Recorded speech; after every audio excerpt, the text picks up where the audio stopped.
AIR-1 लाना कोई luck का खेल नहीं है। जो बच्चे टॉप रैंक लाते हैं उनका एक फिक्स सिस्टम होता है, रोज सेम चीजें फॉलो करते हैं बिना फेल हुए। अब चाहे तुम्हारे पास कोई सी भी स्ट्रीम है, आज मैं तुम्हें वही रोड मैप देने वाला हूँ। लाइन बाय लाइन तुम्हें कितना पढ़ना है, कैसे पढ़ना है, कौन से रूल्स फॉलो करने हैं। मतलब अगले 6 महीने के अंदर तुम अपने क्लास 12th में टॉप कर सकते हो। I mean AIR-1 भी ला सकते हो।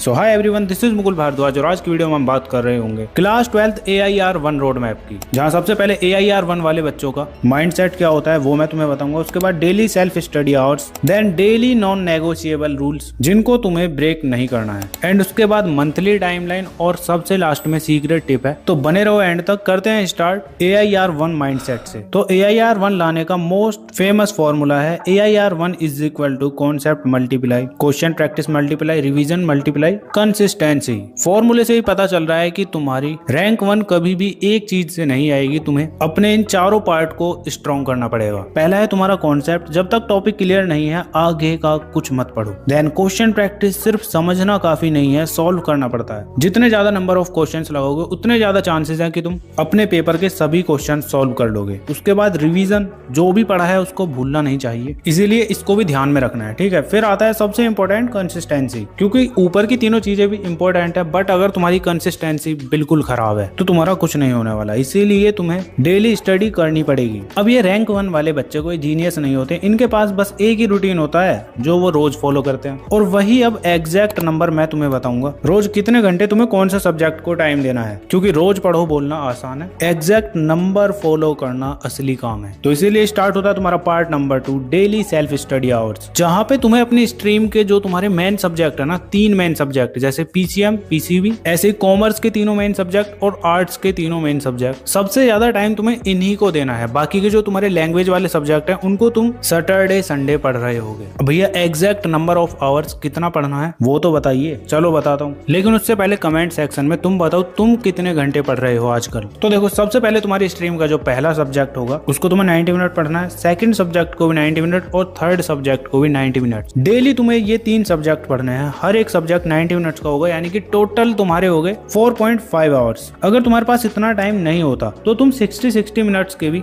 3 स्लॉट बना सकते हो। अब इसमें सबसे इंपॉर्टेंट, हर सब्जेक्ट का टाइम तुम्हें इस तरह से स्प्लिट करना है। 30% सिर्फ लर्निंग्स, नया कॉन्सेप्ट पढ़ना है या समझना है जो ऑलरेडी तुम लेक्चर वगैरह अटेंड करते हो। देन 50% क्वेश्चन प्रैक्टिस, सबसे ज्यादा टाइम तुम्हारा यहीं जाना चाहिए क्योंकि एग्जाम में क्वेश्चन ही सॉल्व करने हैं। एंड देन 20% रिवीजन, जो आज या पहले पढ़ा है उसको दोबारा देखना। ये टाइम स्प्लिट इसलिए बहुत इंपॉर्टेंट है क्योंकि बहुत सारे बच्चे बस लेक्चर्स वगैरह देखते रहते हैं, प्रैक्टिस पर ध्यान ही नहीं देते और इसीलिए एवरेज रहते हैं। लेकिन जब तुम सुबह पढ़ने के लिए बैठोगे ना तो 10 किताबें खोलकर मत बैठ जाना, क्योंकि मैंने देखा है कि बच्चे बहुत ज्यादा टाइम वेस्ट करते हैं कि कहां से पढ़े, कौन सी बुक लें। और ऐसे में सबसे बेस्ट रहती है MTG की 100% बुक। इसमें हर चैप्टर के पहले तुम्हें टॉपिक वाइज और चैप्टर वाइज थ्योरी जो कि एकदम डिटेल में होगी, उसके बाद कॉन्सेप्ट मैप की हेल्प से तुम रिवीजन कर सकते हो, एंड उसके बाद NCERT फोकस, CBSE फोकस और most important competency based questions जो कि नए पैटर्न पर तुम्हें मिलने वाले हैं। और पूरा चैप्टर कंप्लीट होने के बाद इसका एग्जाम ड्रिल लगाओ, इसके बाद तुम्हारा चैप्टर 100% फिनिश हो जाएगा। तो बहुत कुछ है इस बुक के अंदर, और अच्छी बात यह है कि ये सभी सब्जेक्ट के लिए है। एक बार डिस्क्रिप्शन चेक कर लेना, बिकॉज मेरी लिंक से तुम्हें डिस्काउंट मिल जाएगा।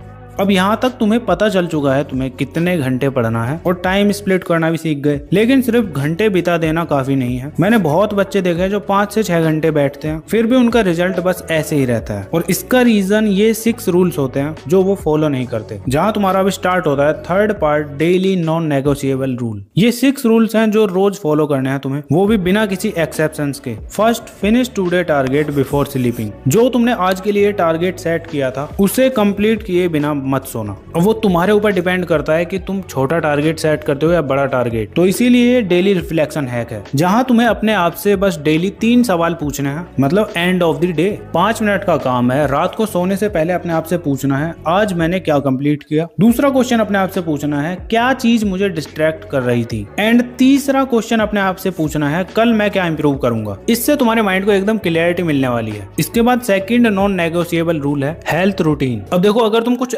एक्स्ट्रा ऑर्डिनरी करने वाले हो तो उसके लिए तुम्हें एक्स्ट्रा ऑर्डिनरी एनर्जी भी चाहिए, और ये सब तुम्हें ऐसे ही नहीं मिलेगी। इसके लिए तुम अपने माइंड और बॉडी को भी हेल्दी रखना पड़ेगा, और इसके कुछ ये इजी स्टेप हैं। फर्स्ट है तुम्हारा 7 से 8 आवर्स की डीप स्लीप, नींद से कोई कॉम्प्रोमाइज नहीं, ठीक है। सेकंड है स्टे हाइड्रेटेड, जहां तुम्हें हर घंटे पर 1 गिलास पानी जरूर पीते रहना है। एंड थर्ड है 20 मिनट्स की तुम्हें या तो वॉक करनी है या फिर एक्सरसाइज, इससे तुम्हारी एनर्जी और ज्यादा इंप्रूव होगी। और इसके साथ सबसे इम्पोर्टेंट है हेल्दी खाना, घर में जो बना है वही खाओ, बाहर का जंक फूड मत खाओ, और जितना हो सके ये जो शुगर इनटेक है ना इसको कम करो। और फिर मैं देखता हूँ तुम कैसे नहीं पढ़ पाते। इसके बाद थर्ड नॉन नेगोशिएबल रूल है avoid social media while studying. Study के टाइम पर फोन अलग ही रख दो, क्योंकि बीच बीच में जो ये तुम नोटिफिकेशन वगैरह या फोन को चलाने लगते हो इससे तुम्हारा फोकस ही टूटता है, ठीक है। Then fourth non negotiable rule है तुम्हारा रिवाइज विद इन 24 आवर्स। 24 घंटे के अंदर तुम्हें एक बार रिवीजन जरूर करना है जो तुमने सारी चीजें पढ़ी हैं। And fifth non negotiable rule है प्रैक्टिस एवरी डे। एक भी दिन तुम्हें स्किप नहीं करना है, जितने ज्यादा हो सके नंबर ऑफ क्वेश्चंस की प्रैक्टिस करनी है। And sixth non negotiable rule है अटेंड ऑल टेस्ट पेपर्स। ये सभी टेस्ट तुम्हारे लिए एक फीडबैक की तरह होंगे, जहां तुम्हारे मार्क्स कम आ रहे हैं, जो तुम्हारे वीक एरियाज हैं तुम्हें पता चल जाएंगे, इसीलिए तुम्हें एक भी टेस्ट स्किप नहीं करना है। तो जितना भी मैंने तुम्हें बताया है सभी डेली हैबिट्स तुम्हारी इंपॉर्टेंट है, अगर तुम सच में एक टॉपर बनना चाहते हो या रैंक 1 को एम कर रहे हो। लेकिन इन हैबिट्स में होता क्या है कि बच्चे डेली काम करते करते अक्सर भूल जाते हैं कि वो किस डायरेक्शन में जा रहे हैं। तो वही डायरेक्शन मैं तुम्हें बताने वाला हूँ किस मंथ में तुम्हें क्या करना है, क्योंकि अब आता है इस वीडियो का वो पार्ट जो कि है मंथली टाइमलाइन। अब हम लोगों को अगले 6 महीने को 3 हिस्से में बांटना है। फर्स्ट फेज होगा मंथ 1 से लेकर 4th मंथ तक। इस फेज का टारगेट है कि सिलेबस को तुम्हें 80% तक कंप्लीट कर लेना है। हर चैप्टर को इस तरह से करना है, पहले तुम्हें कॉन्सेप्ट सीखना है, उसके बाद एनसीईआरटी,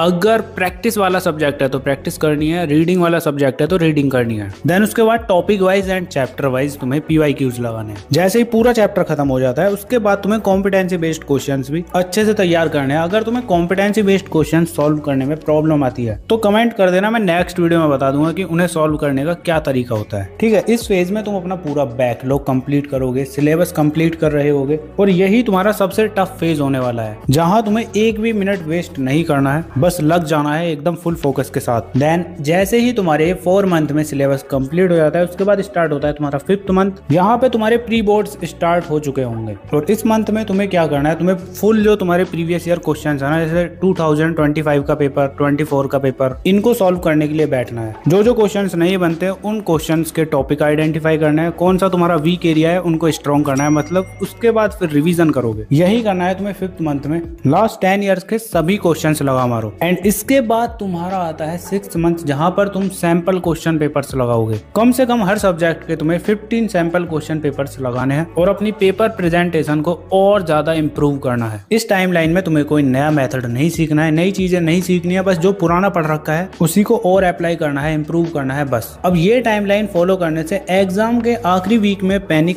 क्रिएट नहीं होता, क्योंकि सब ऑलरेडी हो चुका है। बट 6 मंथ्स का प्लान तभी काम करेगा जब बीच बीच में पता चलता रहे कि तुम सही ट्रैक पर हो या नहीं, और वो चेक करने के लिए सिंपल तरीका है, हर संडे सिर्फ 10 मिनट का टाइम तुम्हें अपने आप को देना है। और ये वही सीक्रेट टिप है जो मैंने तुम्हें वीडियो के स्टार्टिंग में बोली थी, बहुत ही इंपॉर्टेंट है। चलो क्या है बताता हूँ। हर संडे पढ़ाई से थोड़ा टाइम निकालकर खुद से तुम्हें ये 4 क्वेश्चंस पूछना है। फर्स्ट, कौन से चैप्टर अभी वीक हैं। सेकंड, कौन से फॉर्मूला बार बार रिपीट हो रहे हैं। थर्ड, कौन सी गलतियां बार बार हो रही हैं। एंड फोर्थ, कौन सा सब्जेक्ट पीछे चल रहा है, मतलब कितना बैकलॉग अभी बाकी है। ये बस 10 मिनट्स का हैक है, लेकिन इससे पूरा पता चल जाता है कि अगले हफ्ते तुम्हें करना क्या है। और इसीलिए मैंने वीडियो के स्टार्टिंग में बोला था कि ज्यादातर बच्चे ये नहीं करते, और यही रीजन है कि वो सेम मिस्टेक बार बार रिपीट करते हैं और टाइम का पता ही नहीं चलता, निकलता जाता है। तो अब टाइम वेस्ट बिल्कुल भी मत करो, आज से और अभी से स्टार्टिंग करो। कमेंट सेक्शन में लिखो रैंक 1 या AIR 1। बाकी तुम्हें कोई और प्रॉब्लम है वो भी बता सकते हो, उन प्रॉब्लम से रिलेटेड तुम्हें ये वीडियोस अपनी स्क्रीन पर शो हो रही होंगी। अगर टाइम है तो देख लेना, बाकी चलो मिलते हैं नेक्स्ट वीडियो में। तब तक के लिए keep learning, keep studying and keep smiling.